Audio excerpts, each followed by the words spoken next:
Et salut à tous, bienvenue dans une nouvelle vidéo. Alors derrière moi c'est Shenzhen, donc c'est la ville par excellence au niveau de tout ce qui est technologie en Chine. C'est là-bas que vous pouvez trouver un petit peu tout en rapport avec la technologie en Chine, les usines, tout se passe là-bas, même Apple a son usine de iPhone là-bas. Et toute la ville en fait est orientée vers la tech.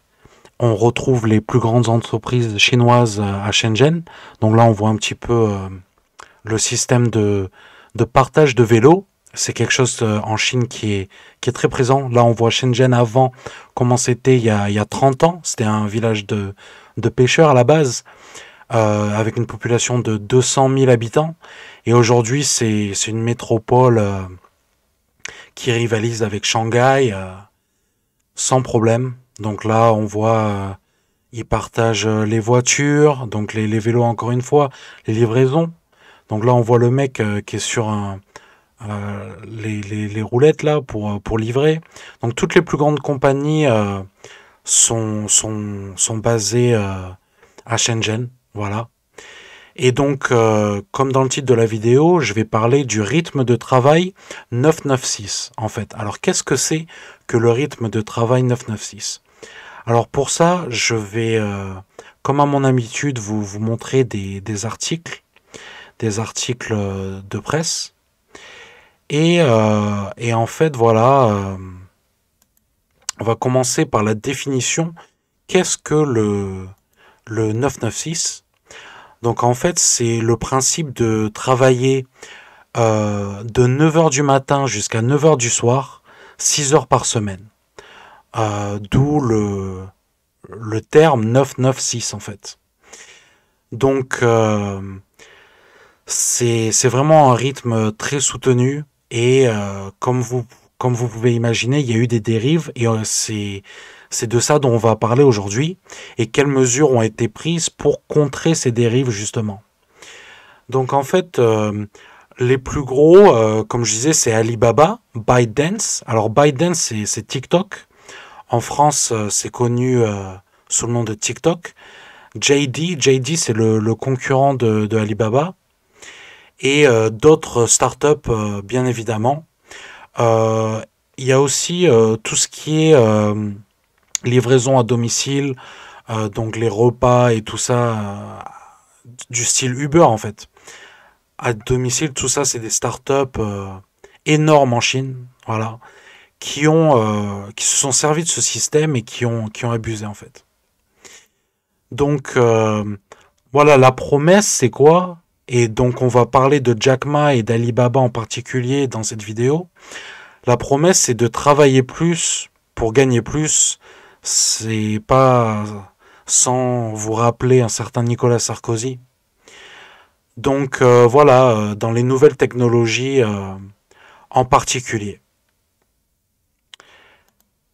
Donc voilà un autre article de l'édition du soir qui nous parle un petit peu du phénomène avec évidemment toujours Jack Ma. Euh, et là, on va parler plus en profondeur des problèmes liés à ça. Donc non, c'est une pratique qui n'est pas illégale, mais les horaires, là, comme c'est écrit ici, les heures sup doivent être payées. Alors, comme vous vous imaginez, il y a plusieurs questions. Qui c'est qui va compter ces heures sup? À quel taux horaire elles vont être payées?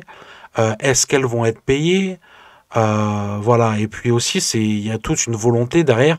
Est-ce que vous voulez vraiment faire ça, quoi? Est-ce que ça vous convient? Est-ce que c'est votre style de vie? Les heures sup, travailler comme ça. En général, la promesse qu'ils font, c'est, voilà, le patron va dire à ses employés, écoute, là, tu nous aides au début, c'est une start-up, et dans un futur proche ou lointain, tu vas toucher peut-être des millions, peut-être qu'on va te donner des parts d'une entreprise, donc ça, c'est si vous êtes chanceux.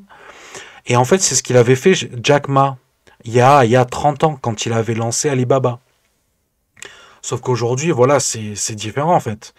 Et le truc super important à garder en tête, c'est que combien il y a-t-il d'entreprises qui arrivent à exploser en fait. Alibaba, c'est une entreprise sur des millions. Donc voilà, il faut faire partie de la bonne boîte et être patient surtout, voilà, parce que pour voir les résultats, voilà, on sait pas trop en fait. On sait pas trop où on met les pieds, quoi, surtout quand on est jeune. Donc le gouvernement chinois s'attaque à ce type de management, 996, et en le qualifiant d'illégal. Il faut garder en tête que la Chine, c'est un pays socialiste avant tout, et cette histoire-là précisément du 996 est là pour nous le rappeler en fait. Donc c'est pour ça que je voulais absolument parler de ce phénomène, qui m'a d'ailleurs été demandé en commentaire, donc c'est pour ça aussi que je le fais. Donc voilà, il y a eu beaucoup d'articles. Donc là, c'est la Dépêche qui s'attaque. Et là, vous voyez en fond la liste de toutes les entreprises qui font partie de la tech à Shenzhen. C'est vraiment immense, quoi. Donc là, c'est juste pour le secteur de l'automobile en plus dans cette partie-là.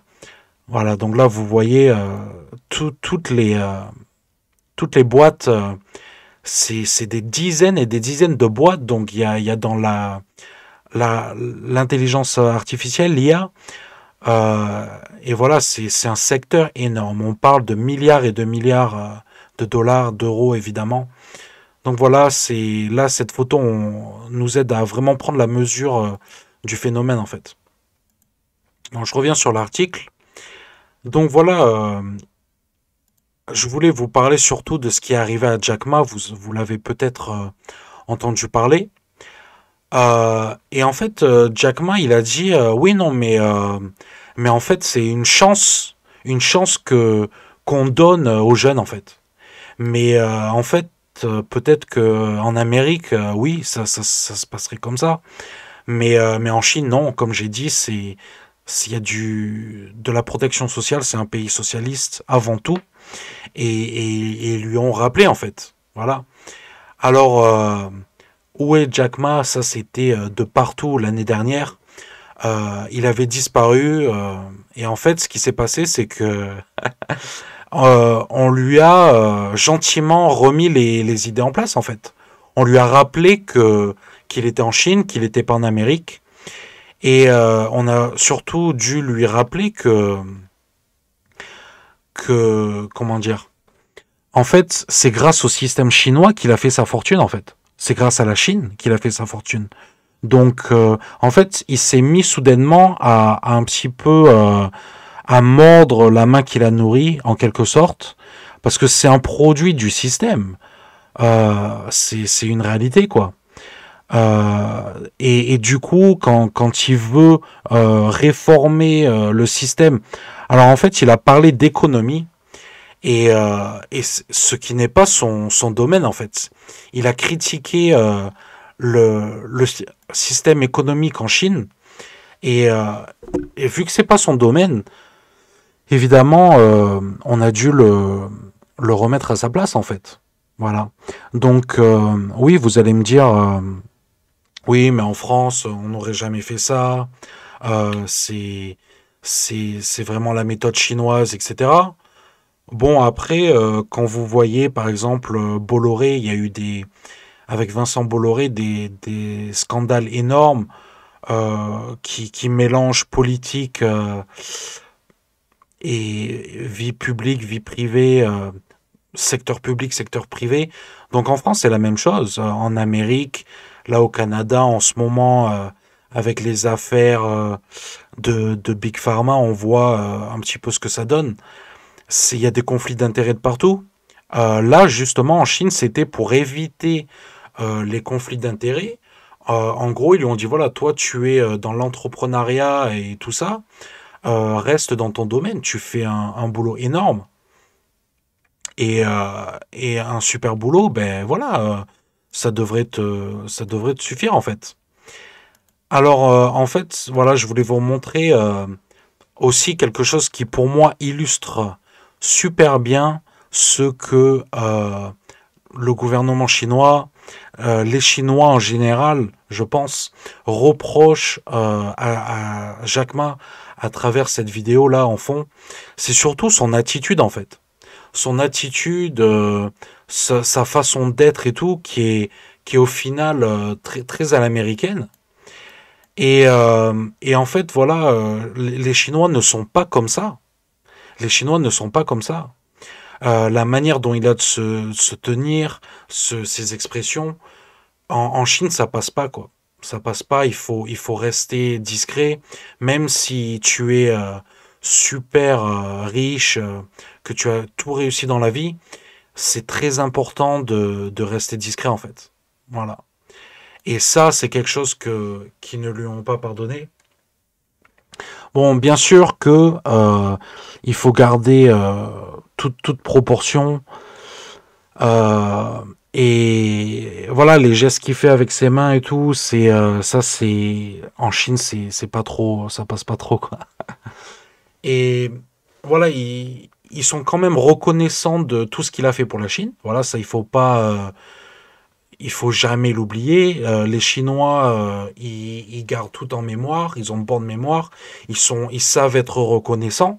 Donc là, en fait, ils lui ont un peu tapé sur les doigts, quoi. Voilà, et il lui dit, écoute, mec, il faut que tu saches reconnaître ta place. Et on est très reconnaissant pour ce que tu as fait pour le pays. Maintenant, voilà, chacun a sa place, les politiciens et les businessmen, quoi. Et je pense que, franchement, on pourrait s'inspirer de ça en France aussi. Que si les politiciens, voilà, tout ce que je disais, les conflits d'intérêts, ça gangrène l'espace public, en fait, quoi. Et bon, après, sur Jack Ma, moi, j'ai lu son livre La maison que Jack a construit, c'est le titre du livre. Donc, il parle d'Ali Baba, la maison Ali Baba. Et franchement, même quand on l'écoute, il y a énormément de choses à apprendre d'un gars comme lui, forcément. C'est comme Elon Musk ou tous les mecs de la Silicon Valley, là, voilà, Bill Gates, j'en sais rien, ils vont forcément t'apprendre des choses, ces gars-là. Et surtout que Jack Ma, il a réussi en Chine. On va dire que c'est le premier à avoir réussi dans ce domaine. Euh, et en fait, c'est pas du tout comme Amazon, Alibaba, hein. Alors, on peut pas dire qu'il a copié, parce qu'en fait, la différence, euh, Alibaba, c'est les commerçants qui sont mis en lien direct avec les acheteurs, en fait. C'est une plateforme de, un peu comme le Bon Coin au final. Et du coup, non, Amazon, ce qu'ils font, c'est qu'ils stockent tous les produits dans leur warehouse, dans leur entrepôt en fait. Mais avec Alibaba, c'est pas comme ça. C'est directement du producteur à l'acheteur. Donc, on peut dire qu'il a vraiment participé au développement du pays, des petits commerçants pour les mettre en lien avec des acheteurs dans toute la Chine et plus tard du monde entier en fait. Donc c'était vraiment une révolution et évidemment que la Chine est reconnaissante. Voilà. Maintenant, c'est sûr que dire que le rythme de travail 996 est une chance, voilà, c'est là on passe à un autre niveau quoi. Et c'est peut-être une chance pour certains, mais c'est tellement une minorité en fait. Et en Chine, la minorité, c'est pas le but, quoi. Le but, c'est le peuple dans son entièreté. Donc, le problème aussi, c'est que forcément, tu vas brimer la recherche, la création. Euh, on est d'accord, mais en même temps, est-ce que tu vas être créatif en travaillant 9 heures par jour? Pardon, de 9 heures à 9 heures. Donc ça fait 9, 12 heures par jour, 6 jours par semaine. Est-ce que tu vas être créatif? Est-ce que tu auras le cerveau libéré pour de la création? Moi, je pense pas en fait. Je pense pas. Franchement, selon mon expérience, non. Moi, là, je suis en vacances, j'ai l'esprit libéré. Quand je suis au travail, ben, au bout d'un moment, je suis dans mon truc, en fait. Et j'ai besoin de vacances. Je pense qu'on a tous besoin de vacances pour libérer notre esprit et libérer ce potentiel créatif qu'on a tous en nous, en fait. Donc voilà, en fait, j'espère que cette vidéo vous a plu. J'espère qu'on a fait le tour de la question. Et n'hésitez pas en commentaire de me dire ce que vous pensez et si j'ai bien répondu au sujet. Voilà, merci beaucoup les amis et à bientôt.